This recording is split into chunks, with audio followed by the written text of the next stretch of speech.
right, fans of music, welcome back. It is Dave. It is the Real Music Observer, observing real music in real time for real people just like you. Right there, and yours truly right here.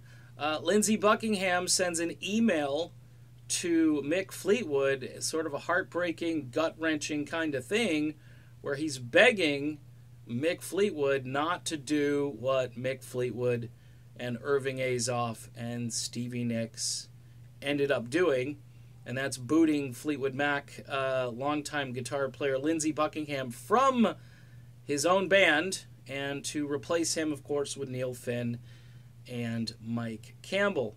The email is very explicit in the fact that Buckingham here, he's not insulting Mick Fleetwood, he's not throwing anyone under the bus. He even says that at the end of it, he still loves these guys.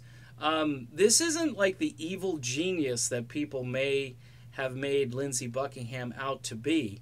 You know, all that crap that happened between him and Stevie Nicks, it happened in the 70s, people. That's a long time ago. And I think, you know, enough time has passed where people change. Maybe not Stevie Nicks, though. Lindsey is happily married to his wife. I believe her name is Kristen. And it seems as though things were going fine until this Music Cares event. And the violations or offenses don't necessarily rise to the level of, hey, you're out of the band.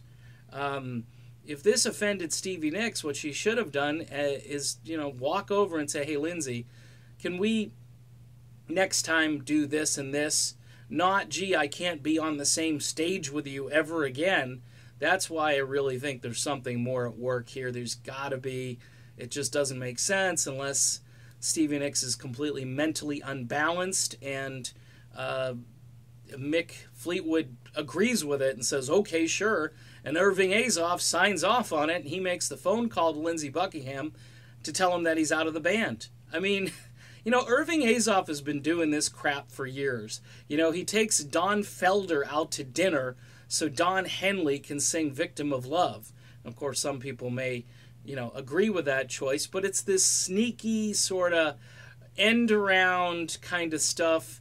Hey, by the way, you're not in Fleetwood Mac anymore, and Neil Finn is, and Mike Campbell is.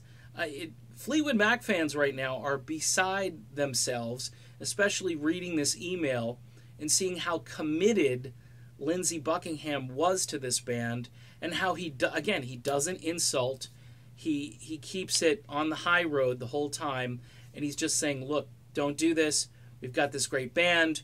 We're getting all kind of old. He doesn't say it in this manner, but he says, you know, kind of toward the end, we're seeing the end of the road pretty soon, and to break us up at this stage isn't good for the fans, and it's probably not going to be all that good for ticket revenue, as ticket sales again for Fleetwood Mac concerts are way off. You can go to any website that is selling tickets for any particular show, Ticketmaster obviously, but go to that venue and you'll see all of these empty seats. And I know in some cases it's still kind of early, but you know, the holidays are coming, people are going to get busier, and I don't think they're going to have time to hang out with Fleetwood Mac, especially when they find out that it appears that this was, you know, an unjustified termination. And that is why Lindsey Buckingham has filed in Los Angeles County Superior Court to sue his former bandmates. Something like $14 million is what that looks like. That's what a concert tour will earn an individual member. If they're not a hired gun, they're getting some serious coin, and Lindsey Buckingham feels he's owed that at the very least. I think the fans are owed an explanation from Fleetwood Mac. We'll see if they come up with one. They've already said, yeah, bring it on, Lindsey. There's another article out there where they're welcoming the lawsuit. Just fantastic. It's really sad. I mean, drama only works for so long, guys. It worked in the 70s. I think at this stage, everybody just wants to see a concert with as many original members as possible, or at least members who created this incredible sound. And Lindsey is just too important to kick to the curb, but apparently he's not. So that's it. I'll be back soon. See you then.